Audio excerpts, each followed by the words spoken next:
All right, we're on day 132. So please do your capitalization, and then at the end of this video, you can check it and see if you were right. We're going to move right into punctuation. I don't know how to say this person's name. I'm going with Keezy, and I'm staying with it. Keezy said, "Come with me to the Lakers basketball game, and we'll eat afterward." All right, so the first thing that we want to take a look at and try and figure out is someone speaking. Is there a quotation involved here? And there is someone speaking. It's Keezy. So let's find what needs to go into quotation marks first. What did Keezy say? Keezy said, comma, quotation marks. Come with me to the Lakers basketball game and we'll eat afterward. That would be the end of the quotation marks because that's where she's done speaking. So get your quotation marks in, and then we'll fill in proper punctuation within the quote. All right, so Keezy said, come with me to the Lakers basketball game. Okay, so Lakers is actually showing possession. Whose game? The Lakers game. And Lakers is the team name. It already has the S at the end. So to show possession there, we would go just an apostrophe after the S. So come with me to the Lakers basketball game, comma. Why is there a comma there? Because that's an independent clause, and we're following it with another independent clause that's joined by the conjunction and.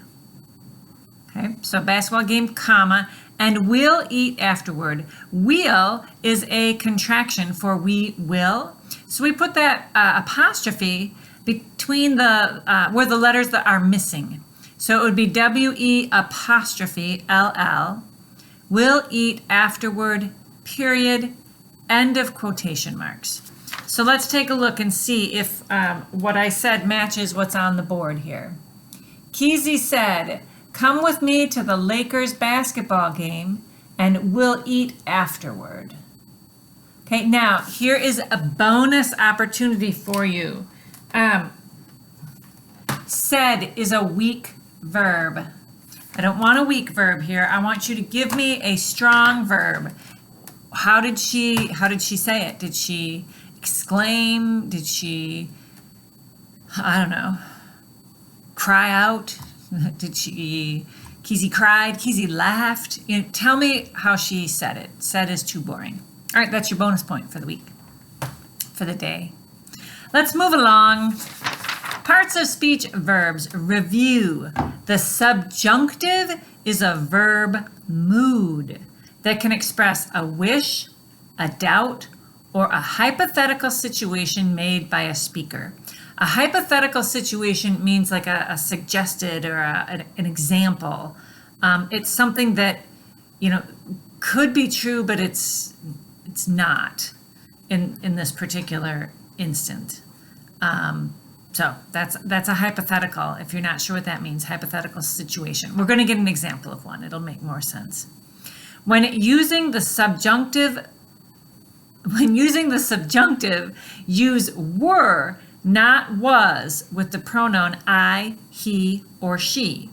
Underline the correct verb twice. Okay, so here's what I did. So to help you remember when you're going to do, when you use the subjunctive, if it has to do with a wish, a doubt, or a hypothetical, it's a subjunctive mood. And if it's subjunctive mood, then I, he, she, use the verb were. I didn't make the rule up. I'm just telling you about it. Jenny wishes that she were the company president or she was the company president. Okay, well, what do we have going here? What's the important verb here? Jenny wishes, okay? Wish, subjunctive. I, he, she, were. Jenny wishes that she were the company president. I doubt if he were asked that question or if he was asked that question. I'm even double checking. Yeah, I'm double checking the answer key myself. I doubt, subjunctive. I doubt if he were asked that question. I know, it seems kind of weird, doesn't it? I doubt if he were asked that question. It's the subjunctive. It's the rule. If I were you, I'd buy it. If I was you, this is a hypothetical. This is an example of a hypothetical. If I was you, if I were you, it's not possible. But if I was you, if I were you, subjunctive is hard. Okay. Anyways, that's a hypothetical. So we can check off hypothetical. Hypothetical means subjunctive. In a hypothetical, I, he, or she takes were. So the correct verb is were. If I were you, I'd buy it. So in each instance, the correct verb that should be underlined twice is were. Parts of speech adverb. Adverbs tell when, where, how, and to what extent. Circle any adverbs. Sometimes those children laugh too loudly during Saturday morning cartoons. All right, so let's take a look and see if we can find words that tell when. Sometimes. When? Sometimes.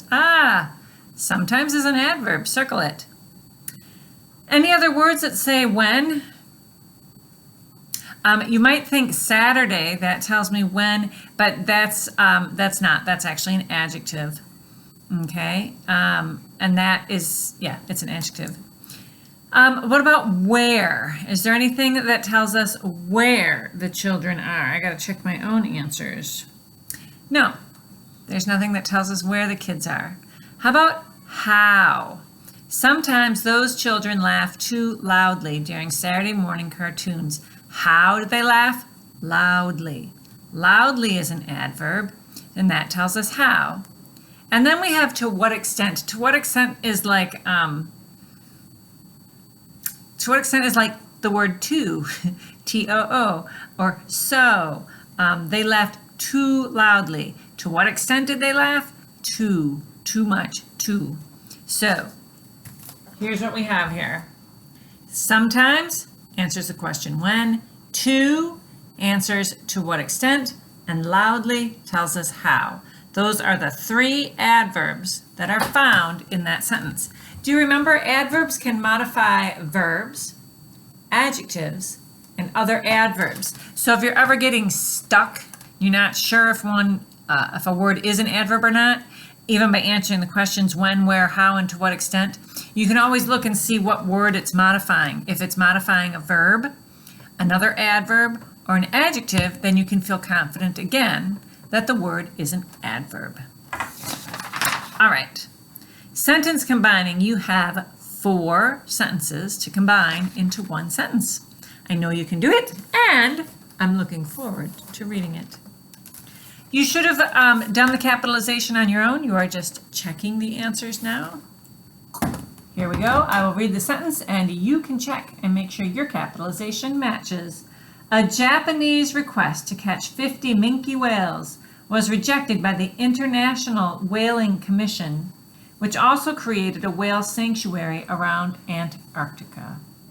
Okay?